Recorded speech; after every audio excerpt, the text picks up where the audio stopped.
ಹೈಕೋರ್ಟ್ನಲ್ಲಿ ಇವತ್ತು ನಿಖಿಲ್ ಸೋಸಲೆ ಜಾಮೀನು ಅರ್ಜಿಯ ವಿಚಾರಣೆ ನಡೆಯಲಿದೆ. ಹೈಕೋರ್ಟ್ನಲ್ಲಿ ನಿನ್ನೆಯೂ ನಿಖಿಲ್ ಅರ್ಜಿ ವಿಚಾರಣೆ ನಡೆದಿತ್ತು. ಕಾರಣ ತಿಳಿಸದೆ ಕಾನೂನು ಬಾಹಿರವಾಗಿ ಅರೆಸ್ಟ್ ಮಾಡಿದ್ದಾರೆ ಅಂತ ನಿಖಿಲ್ ಪರ ವಕೀಲ ಸಂದೇಶ್ ಚೌಟ ವಾದ ಮಾಡಿದ್ರು.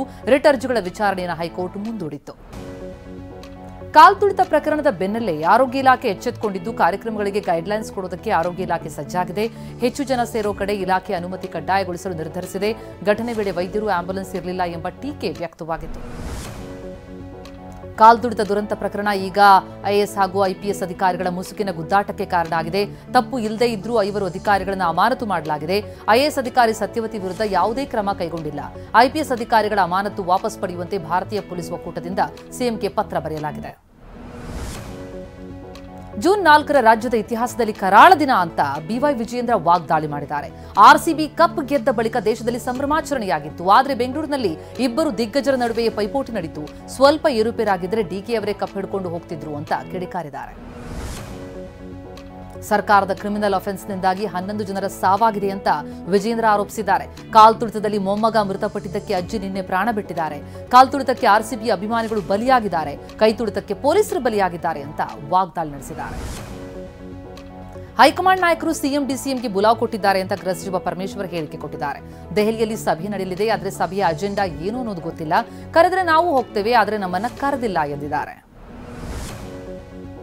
ಚಿನ್ನಸ್ವಾಮಿ ಸ್ಟೇಡಿಯಂನಲ್ಲಿ ಸಂಭವಿಸಿದ ಕಾಲ್ತುಳಿತ ಪ್ರಕರಣದ ಬಗ್ಗೆ ಹೈಕೋರ್ಟ್ ಕೇಳಿರುವ ಎಲ್ಲಾ ಪ್ರಶ್ನೆಗಳಿಗೆ ಅಡ್ವೊಕೇಟ್ ಜನರಲ್ ಉತ್ತರ ಕೊಡಲಿದ್ದಾರೆ.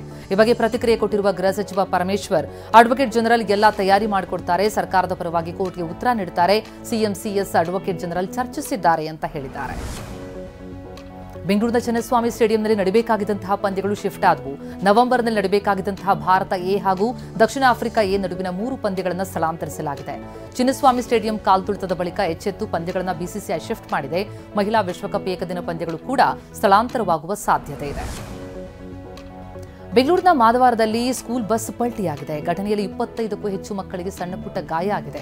ಮಾದವಾರ ರಸ್ತೆ ತಿರುವಿನಲ್ಲಿ 2 ಬಸ್ಗಳ ನಡುವೆ ಡಿಕ್ಕಿ ಸಂಭವಿಸಿದ್ದು ಸ್ಕೂಲ್ ಬಸ್ ಪಲ್ಟಿಯಾಗಿದೆ. ಅದೃಷ್ಟವಶಾತ್ ಘೋರ ದುರಂತ ತಪ್ಪಿದೆ.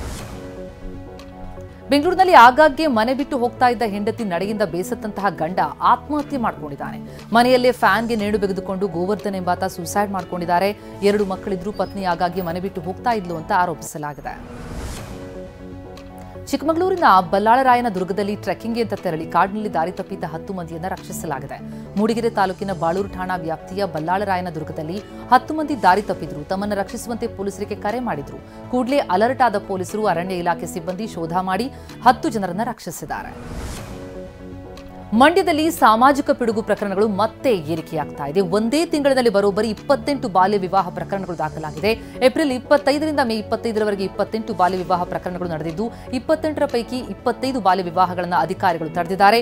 3 ಬಾಲ್ಯ ವಿವಾಹ ನಡೆದಿದ್ದು ಎಫ್ಐಆರ್ ಆಗಿದೆ.